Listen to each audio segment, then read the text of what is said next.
Este programa é livre para todos os públicos. Joel 2, versículo 12 e 13. 12 e 13.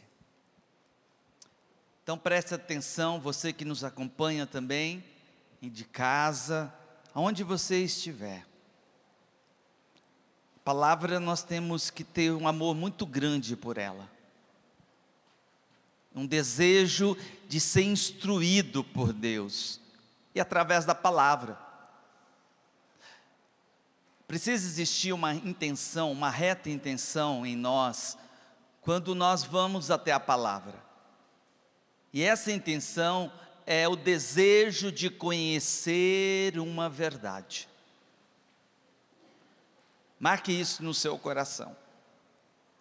Eu vou ouvir agora a pregação da palavra para conhecer uma verdade que Deus quer revelar. Então foi muito bom vocês preparar o coração com um canto do Espírito Santo. É o Espírito Santo que derrama a graça para iluminar todo o nosso entendimento, para acolher e conhecer uma determinada verdade que pode mudar a nossa vida. É o meu lema, João 8,32. Conhecereis a verdade e a verdade vos libertará. Então preste bem atenção. A partir do versículo 12. Mas agora ainda, diz o Senhor, convertei-vos a mim de todo o vosso coração, com jejuns, com lágrimas e com gemidos. Rasgai os vossos corações e não as vossas vestes, e contritos no vosso interior, convertei-vos ao Senhor vosso Deus, porque Ele é benigno e compassivo, paciente e de muita misericórdia, inclinado a arrepender-se do castigo que inflige. Palavra do Senhor. Você pode acolher aplaudindo essa palavra que Deus hoje quer falar conosco. E quando Deus fala,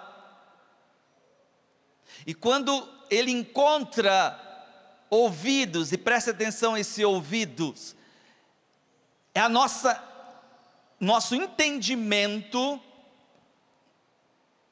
Quando Ele encontra um coração como aquele do Evangelho, do solo fértil, em que a verdade é semeada, a palavra é a verdade. E se ela cai num coração desejoso, que busca o Senhor, então Deus, Ele dá a graça, e você conhece aquela verdade, e aí torna-se possível de praticar essa palavra, essa verdade, para produzir os frutos, que Jesus vai falar de 30, 60 e 100 por um. Então Deus quer falar conosco, Deus está falando com cada um. Por que Deus fala? Porque Deus é amor.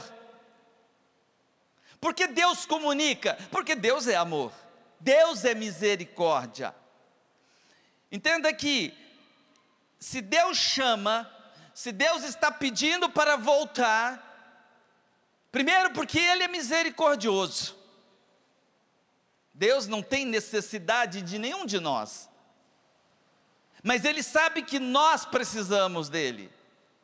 Por isso é misericórdia, a misericórdia que desce até a miséria do outro. Ao criar o homem por amor, e o homem utilizando o mal, a liberdade que Deus havia concedido a ele, aquilo que a teologia vai chamar de livre-arbítrio, usando o mal, essa liberdade, o homem então se afastou de Deus. O pecado original consiste nisso, numa profunda desobediência à palavra, à vontade de Deus, e por causa dessa desobediência, o homem então se separa de Deus, se afasta de Deus. No Novo Testamento, naquela parábola famosíssima do filho pródigo, nós vemos isso. O filho que escolhe matar o pai na sua alma e ir para uma terra distante. O pecador então que se afasta de Deus. Mas Deus é tão misericórdia, tão bondoso, que Ele não desiste de Deus. Ou melhor, não desiste dos seus filhos, das suas criaturas. Deus não desiste, Ele continua. Se você estudar desde Gênesis até Apocalipse, toda a economia da salvação, veremos algo. Deus sempre toma iniciativa em relação à nossa vida, sempre Ele tomou iniciativa. Criou, Deus não precisava ter criado você e nem eu. Aí o homem peca, aí o homem fica numa desordem, tanto interior como exterior. Precisava então de profetas, precisava do patriarca Abraão, precisava de Moisés, precisou de Moisés, de Jacó, precisou de juízes, então Deus suscitava juízes. Depois, pela desobediência e por não acreditar em Deus, pede um rei, então Deus concede reis, um rei Davi, um rei Salomão, os grandes profetas e os menores profetas da Bíblia, até chegar na misericórdia encarnada, como o próprio Jesus tinha nesse relacionamento com Santa Faustina, e ela dizia que Ele era a própria misericórdia encarnada do Pai. O homem perdido então, longe de Deus, inimigo de Deus, Ele mesmo vem do céu e se coloca no meio de nós, de pecadores, de pessoas que não merecem o perdão de Deus. Por isso é misericórdia, benignidade. Benigno quer dizer isso, ou seja, Deus não, a gente não paga o que a gente merecia. O castigo de Deus não é o que a gente merecia. Isso quer dizer bondade, quer dizer que Deus é clemente. A palavra clemente vem disso, que Deus, nós não recebemos toda a paga que merecíamos. Ele segura as suas mãos. É isso que nós vimos hoje aqui na passagem que eu acabei de ler. Deus, ele se arrepende do flagelo quando Ele vê um coração contrito, quando Ele vê um coração que quer voltar a Ele. Então Jesus, a misericórdia infinita, vem até nós, porque nós não tínhamos condição de ir até Deus. Preste bem atenção, nós não temos mérito nenhum de sermos cristãos, católicos. Nós não somos merecedores de estarmos aqui nesse dia, nesse Kairos, nesse tempo da graça, onde Deus derrama a sua graça. Nós não merecemos. Nós não merecemos um dia ter sido batizado, recebido do Espírito Santo todo um organismo sobrenatural, com seus dons, com as virtudes infusas. Não, nós não merecemos. A graça santificante que nos tornou amigo de Deus e podemos agora crescer nessa amizade, isso se chama santidade de vida. Nós não há merecimento. Então Deus vem até nós. Ele tomou a iniciativa como sempre. O próprio Jesus vai dizer em João 15:16, não fostes vós que me escolhestes, mas fui eu que vos escolhi. Oséias, lá no capítulo 2, versículo 16, Deus falando através do profeta Oséias, eu te atrairei, e te conduzirei até o deserto, e falarei ao vosso coração. É Deus que atrai, é o amor de Deus que nos atrai sempre próximo dele. Quem ama quer outro próximo. Deus nos ama tanto, apesar de sermos miseráveis, Misericórdia é isso. O miserere quer dizer ele se rebaixa, ele tem compaixão, ele sente o que o outro sente, e cordes, coração, ou seja, é uma misericórdia do coração de Deus. Ele vem até as nossas misérias. Para quê? Para levantar o homem dessas misérias. Então, entenda esse movimento de que Deus pede: voltai a mim. É a graça, é um movimento da graça. Até o voltar a Deus é a graça de Deus que atrai até Ele. Por nós mesmos, por causa do pecado original, a inclinação que existe em nós, uma inclinação ao pecado, a chamada concupiscência, a nossa inteligência obscurecida, cega, a nossa vontade enfraquecida, nós não buscamos a Deus, buscamos a nós mesmos, buscamos prazeres pelos prazeres, buscamos as coisas do mundo. Então entenda o que é essa misericórdia, essa bondade de Deus. Ele não desiste de você e nem de mim. Isso é lindo, né? Vamos aplaudir essa misericórdia de Deus?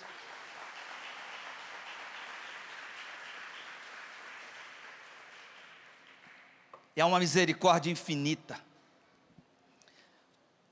Só que é uma misericórdia que ela, quando ela dura, essa misericórdia, é isso que nós, como católicos, precisamos aprender. A misericórdia é para essa vida. Enquanto você estiver respirando, Deus está falando: voltai a mim.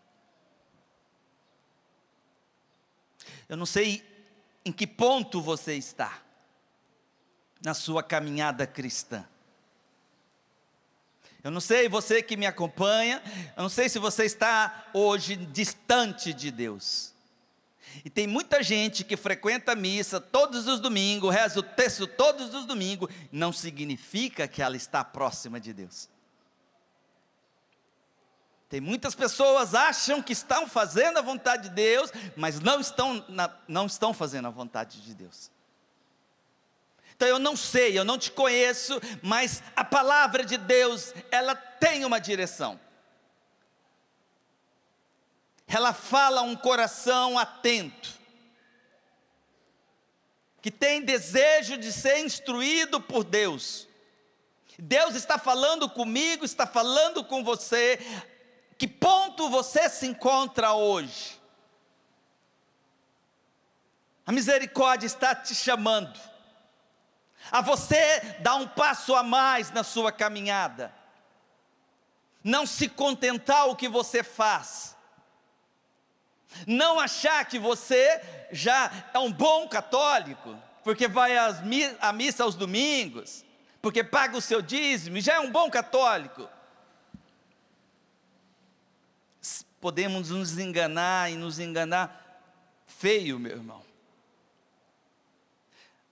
Mas a misericórdia, ela é tão grande, ela é infinita, ao ponto quando Jesus disse a Santa Faustina sobre a misericórdia, que é o maior atributo de Deus, e todas as obras das minhas mãos são coroadas pela misericórdia. Então, tudo é impregnado pela misericórdia de Deus. Até quando Deus exorta, é por bondade, é por misericórdia. Quando Deus castiga, é por bondade, é por misericórdia. Se Deus te exorta a voltar, é porque Ele te ama.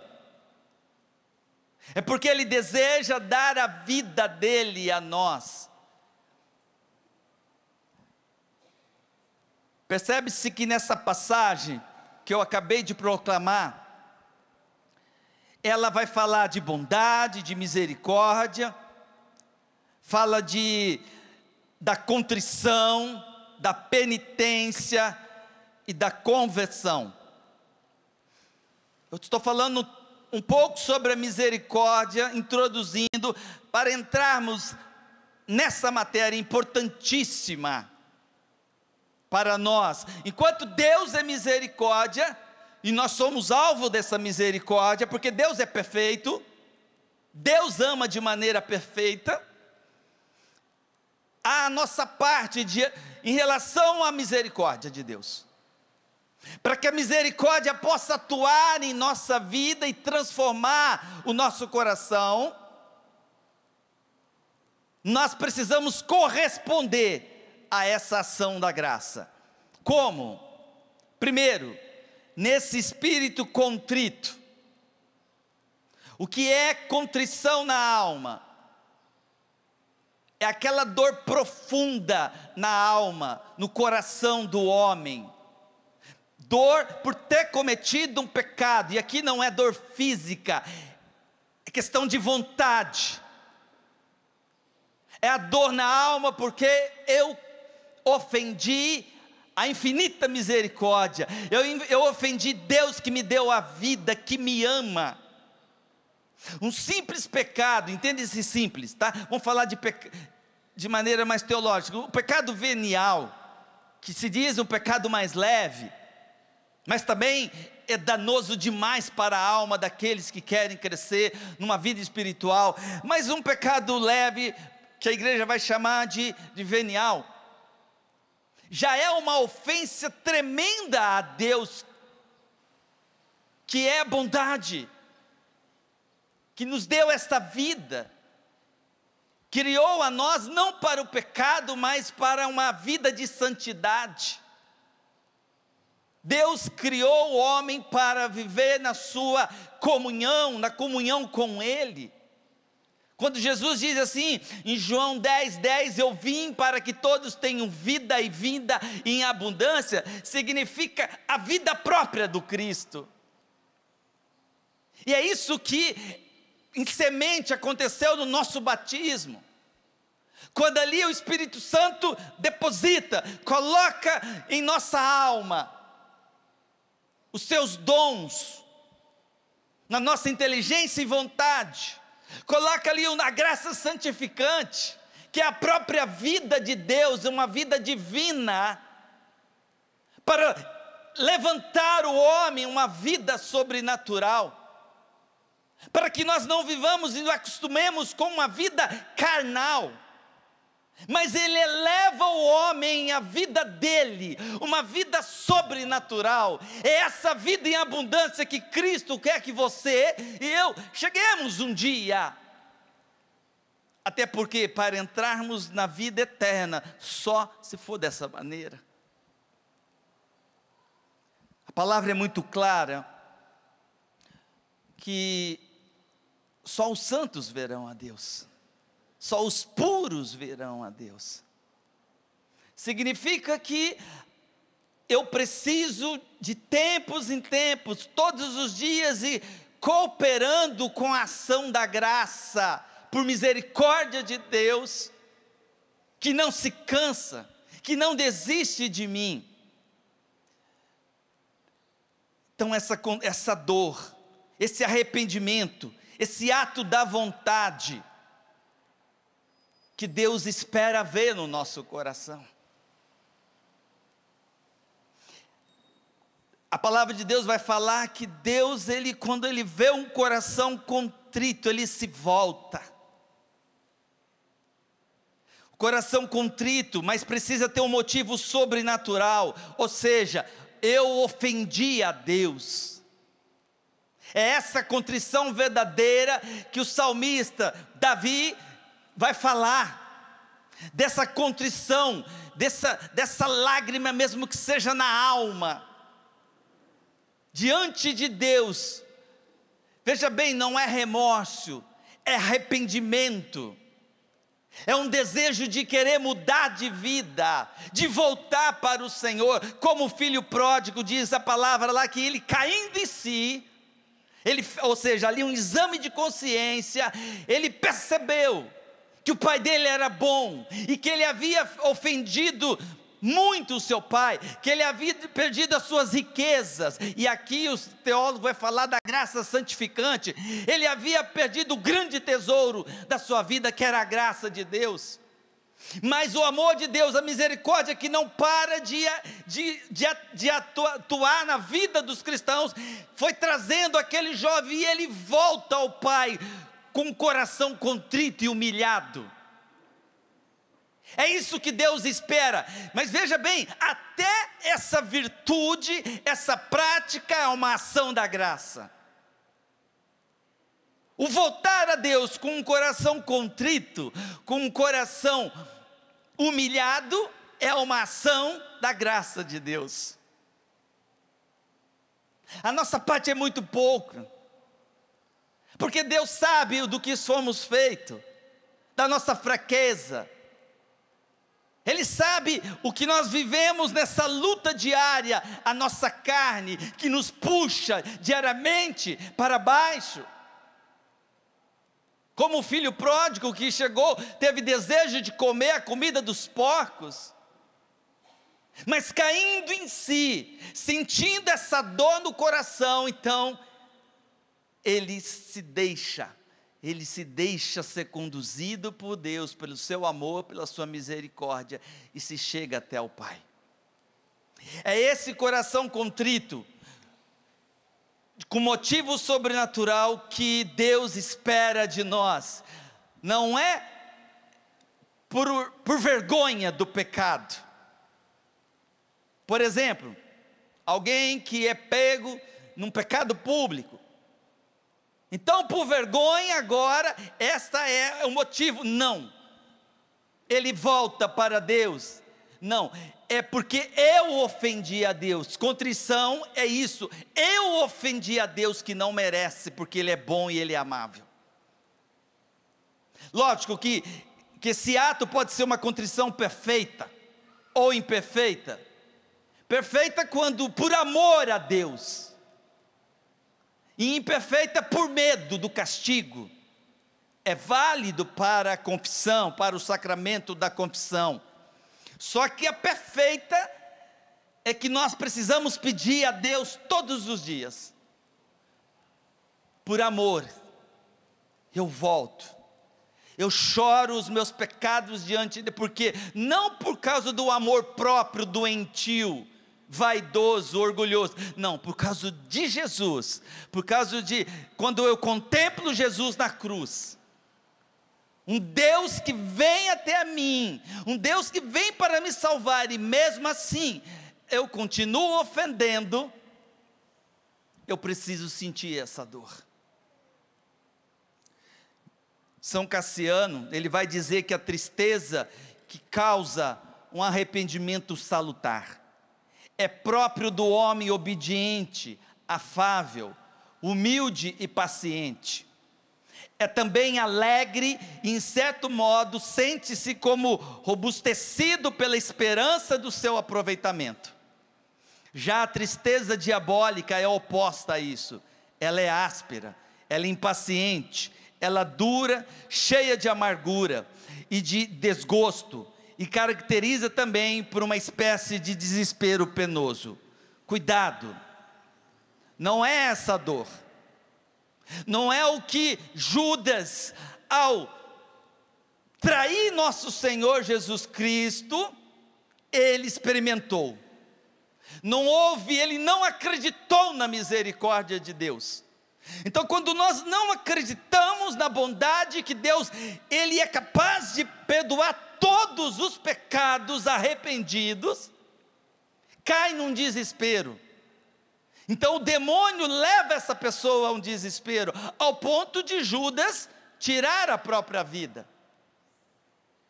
Ele não olhou para a misericórdia, ele não olhou para o coração de Jesus, mas ele olhou para si mesmo. Então não é essa pena, é uma dor sempre de ofender a Deus que é bom, e não é um Deus que quer me condenar, não, pelo contrário. Quando eu tenho essa confiança, meus irmãos, quando nós temos essa confiança, nós derramamos as nossas misérias nos pés de Jesus. Olha um outro ato que a Bíblia vai nos mostrar contrário de Judas. Pedro, primeiro Papa da Igreja Católica. O que Pedro fez? Negou Jesus 3 vezes. Está lá em Lucas 22, 61, 62. Quando Pedro, ele nega Jesus, é uma das passagens que eu mais gosto de meditar, aquele olhar de Jesus para Pedro. Quando o galo canta às 3 e ele nega Jesus, imediatamente Jesus olhou para Pedro. E naquele olhar de Jesus, um olhar de misericórdia, ele conhece a miséria do outro, ele sente o que o outro sente. Deus é esse Deus, ele sente as tuas dores, as tuas tristezas, ele sente a tua angústia, isso é compaixão. Porque ele teve compaixão de Pedro. O olhar de Jesus não foi um olhar de condenação, mas foi um olhar de bondade, de restituindo as forças de Pedro. E diz a palavra que Pedro chora amargamente. Ou seja, agora Pedro, ele chora porque ele ofendeu a Deus, que é imensa bondade. Deu para entender? É dessa maneira que Deus quer nos atrair à sua presença. É isso que cura o nosso coração. É isso que vai dando aumento da graça em nós. O amor vai crescendo em relação a Jesus. É quando eu crendo, quando eu sei, eu conheço que eu sou miserável, mas que a misericórdia de Deus é infinita. E isso atrai o olhar de Deus para a minha vida. Um olhar capaz de, quando encontra o meu olhar, que eu deixo ser tocado por esse amor de Deus, transforma o meu interior. Estão entendendo o que é bondade de Deus? O que é misericórdia de Deus? Transforma o maior pecador. Santo Agostinho é considerado um dos 2 maiores doutores da igreja, e diz que ele foi um grande pecador, no sentido de, porque ele pecou muito, mas quando ele experimentou essa graça de Deus, a sua mãe que rezou anos e anos, Santa Mônica, a misericórdia toca o coração, toca o entendimento de Santo Agostinho, ele se transforma, ele é batizado, ele é ordenado padre, depois bispo, e tornou um grande santo da igreja, a partir da misericórdia de Deus. O próprio Jesus disse: eu não vim para condenar, eu vim para salvar. Eu vim não para os sãos, eu vim para os doentes. Olha nós aqui na fita. Diga: olha eu aqui, Jesus. O maior doente. É a mim que ele veio. Isso precisa causar uma alegria. E quando eu vou descobrindo, quando eu vou conhecendo esse amor de Deus, é natural, eu vou deixando a vida de pecado. Eu vou querendo cada vez mais agradar ao Senhor, e cada vez mais eu vou me enchendo da presença de Deus. O Cristo vai crescendo em mim, e eu vou tendo atos de Deus, eu vou tendo atos do próprio Cristo, eu vou tendo atos, eu vou praticando as virtudes. O pecado vai ficando, não é ao contrário, porque não é pela nossa força, meu irmão e minha irmã, não é pelos nossos méritos, merecimentos, mas é essa graça que age em nós, e que deseja e vai continuar agindo até o último dia. Essa misericórdia que a mulher adúltera, muitos teólogos, muitos exegetas vai falar que é Maria Madalena, que está lá em João 8, capítulo 8, versículo de 1 a 11, quando aquela mulher é pega em flagrante adultério, uma pecadora humilhada, era a lei de Moisés que fosse apedrejada. Então, eles levaram até próximo de Jesus para tentar pegar Jesus, mas para matá-la também. Estavam com as pedras nas mãos. Então as pessoas morriam humilhadas perante as pessoas, castigadas. E aí Jesus espera todos aqueles ali. Então, olha, a lei está escrito que precisa ser apedrejado. E o que diz? E Jesus fica ali, né? Escrevendo na terra. Eu queria saber o que Jesus estava escrevendo ali no chão. Diz o Padre Léo que estava assim: suas antas. Mas, vamos lá. E aí, quando Jesus fala que não tem pecado, preste bem atenção. Jesus estava dizendo: quem não estiver em pecado, agora atira a primeira pedra. Foram todos embora, porque ali a consciência acusou, todos eles estavam em pecado. Já o pecado da acusação, de uma soberba, de se colocar no lugar de Deus para matá-la, aquela mulher. Então ninguém estava sem pecado, estava em pecado, mas aí ela fica, a pecadora humilhada, que chora aos pés de Jesus, mas chora porque ele viu diante dela a misericórdia encarnada. Não houve acusação por parte de Jesus, mas minha filha, ninguém te condenou? E ela responde: não, Senhor. Então vai e não tornes a pecar, mas vai em paz. Eu estou te perdoando, porque eu estou vendo o teu coração arrependido e contrito e humilhado. Foi a única que ficou e assumiu o pecado diante da verdade de Jesus. Todos os outros soberbos e orgulhosos foram embora e só ficou Jesus com aquela pecadora. Ou seja, aqui é uma grande lição para nós. Ela ficou ali diante de Jesus, não se esquivou, não justificou o pecado dela, e só chorava: sim, Senhor, eu te ofendi a vós, mas agora eu quero mudar de vida, meu Deus. Então a misericórdia de Deus agiu sobre ela, tornou uma santa da igreja. Vamos aplaudir essa misericórdia mais uma vez.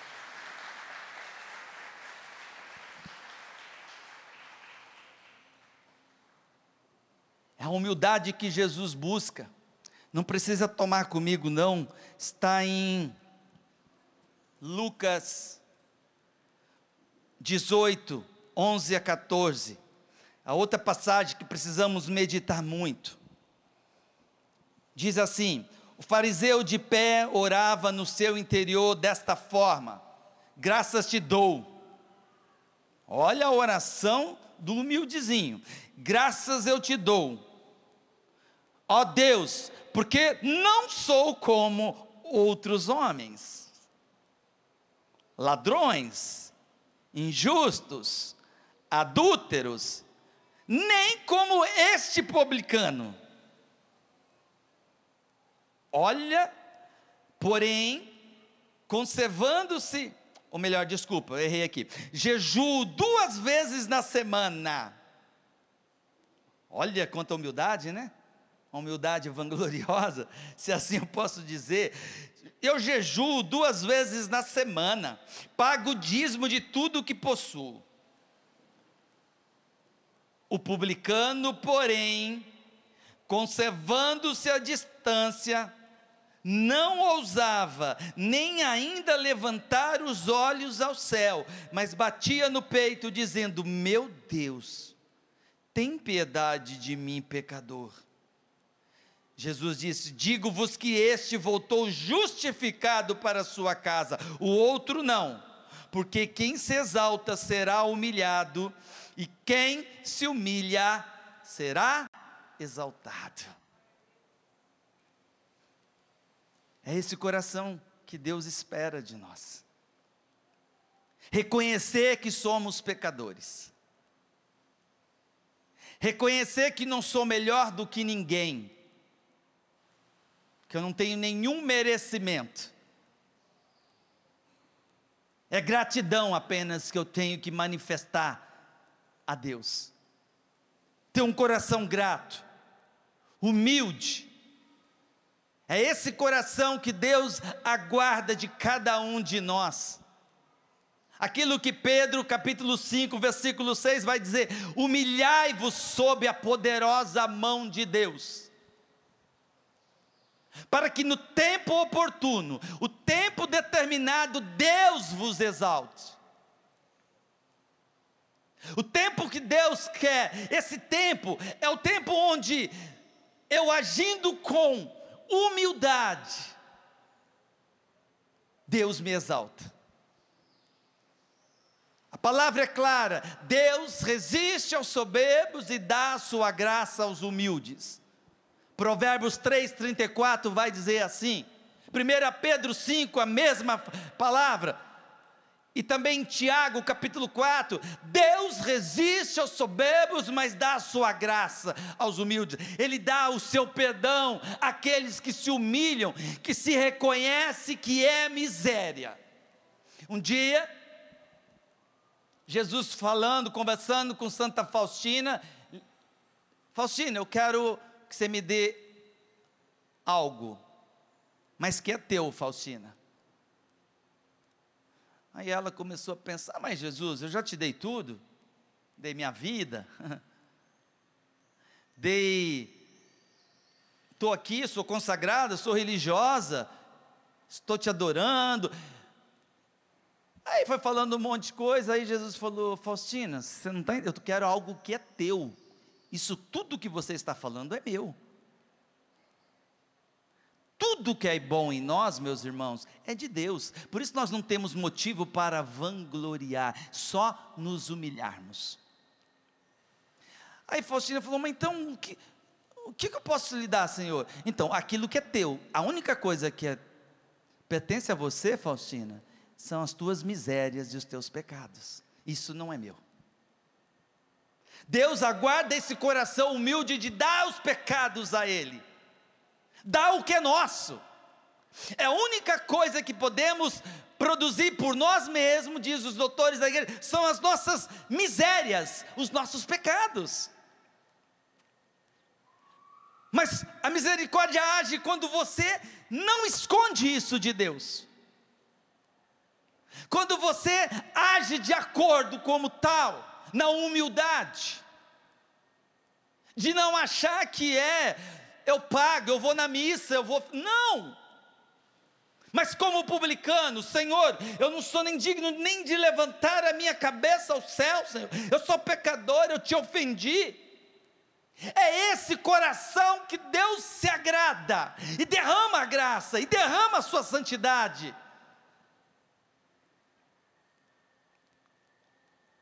Então humilhai-vos, pois, sob a poderosa mão de Deus.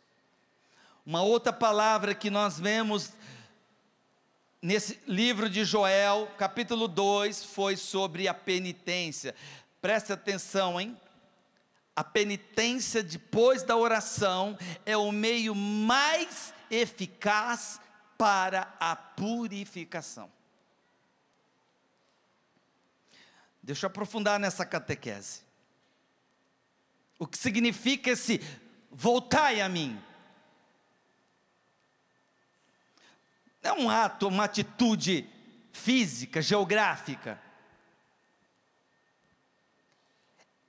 É deixar a própria vida de Cristo crescer em nós.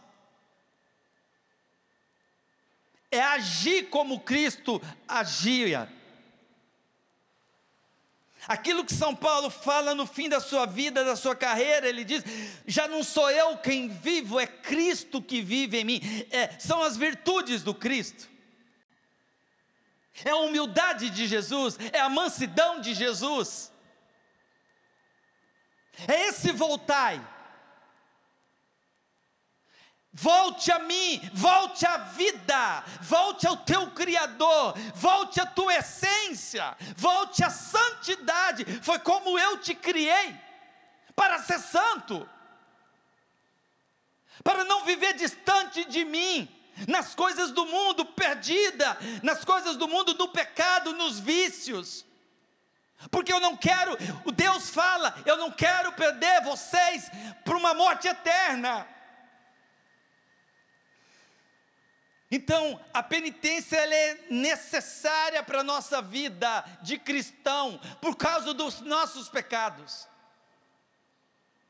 Porque nós precisamos reparar os pecados já confessados e perdoados em relação à culpa. Os pecados que você, no sacramento da confissão, é perdoado, perdoa-se a tua culpa. Eu preciso agora, junto com uma vida de oração, ter uma vida de penitência. É isso, voltar para Deus. Não vou voltar a Deus se eu não crescer nessa virtude. O meu coração sempre vai estar distante de Deus, sem a prática dessas penitências. Senão, Deus não falaria no livro de Joel.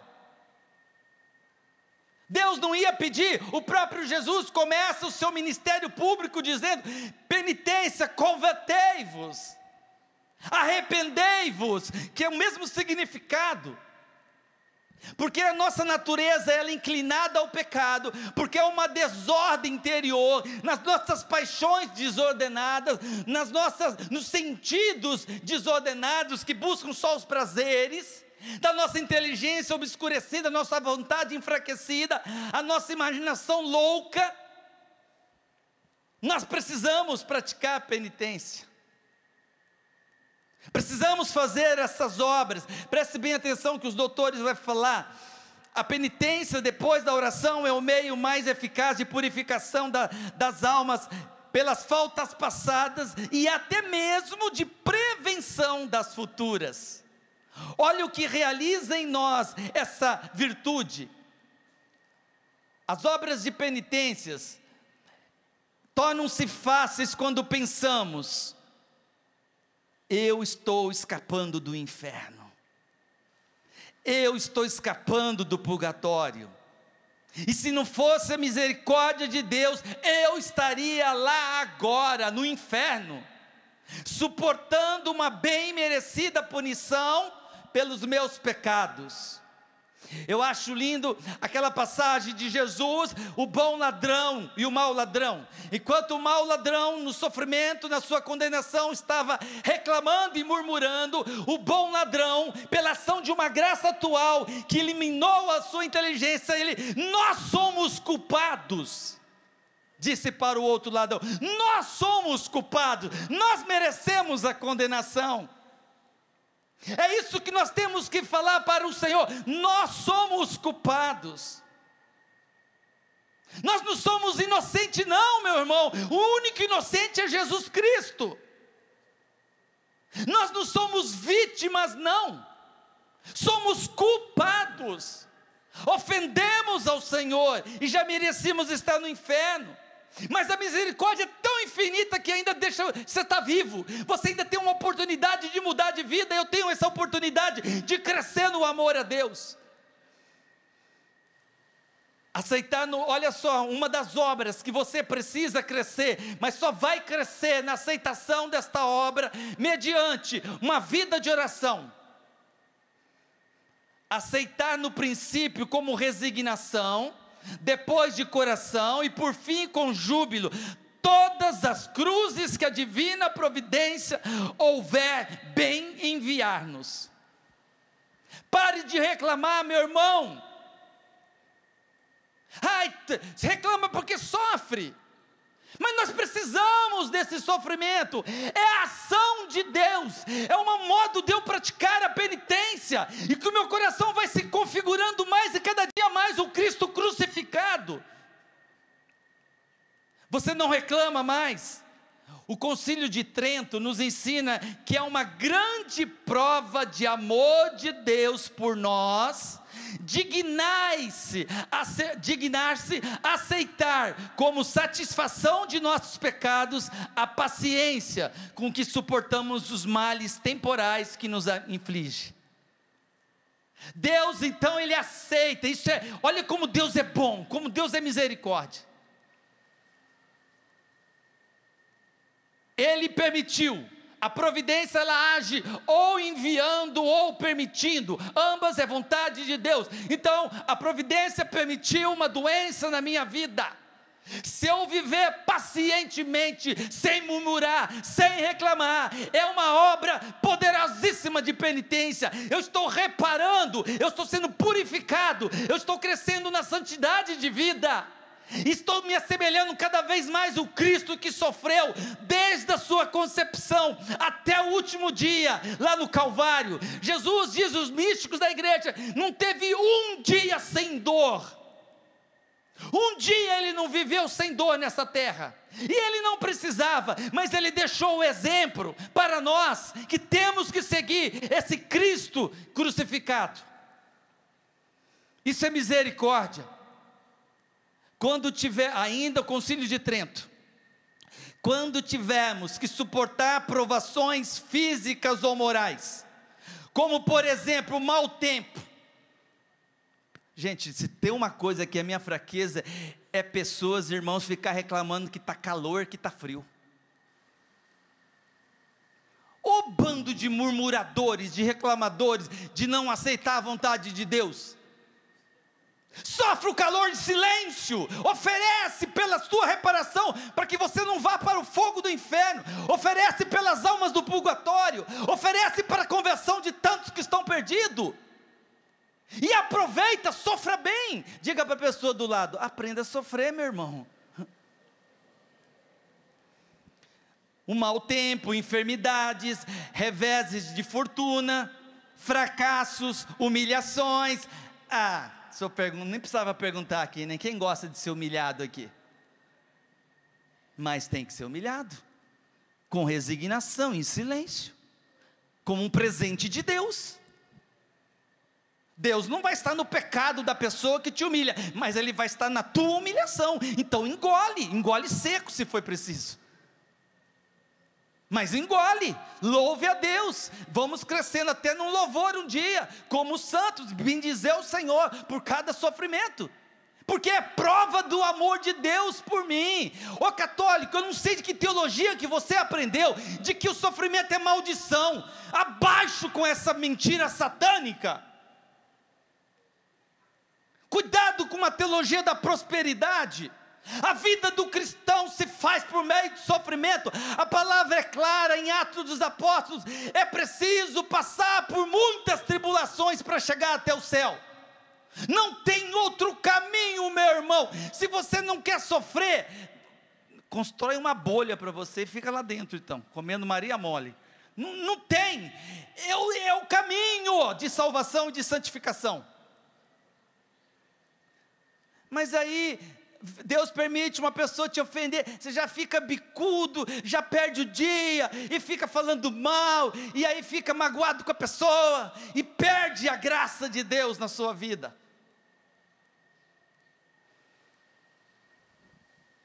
Em vez de queixarmos, conforme inclina-nos a nossa natureza, devemos recebê-las com dócil resignação. Deixa eu falar rapidinho aqui. O fiel cumprimento de todos os deveres de Estado, cumprir com a maior perfeição possível, já é uma penitência. Eu vejo muitos católicos que deixam os seus filhos para falar que vai rezar. O seu dever de Estado é cuidar dos seus filhos, mas dá trabalho, né? Então, porque dá trabalho, você tem que abraçar. Porque dá trabalho você fazer a comida, então faça por amor e oferece a Jesus. Porque dá trabalho você passar roupa, lavar a louça, eu lavo louça, faço comida, faço pão. Meu irmão, minha irmã, o que dá trabalho que você tem que abraçar com alegria.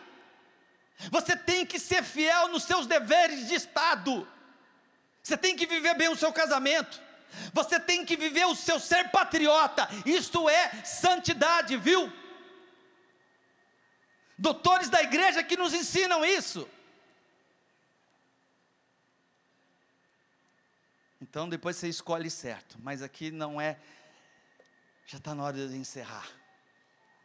Viva bem o seu trabalho, faça bem feito por causa do Cristo. Abrace o sacrifício, meus irmãos. Este é o caminho de volta para. Não volta ao Senhor deitado na rede e tomando um suquinho, não, viu? É na labuta, é na luta, é no sofrimento.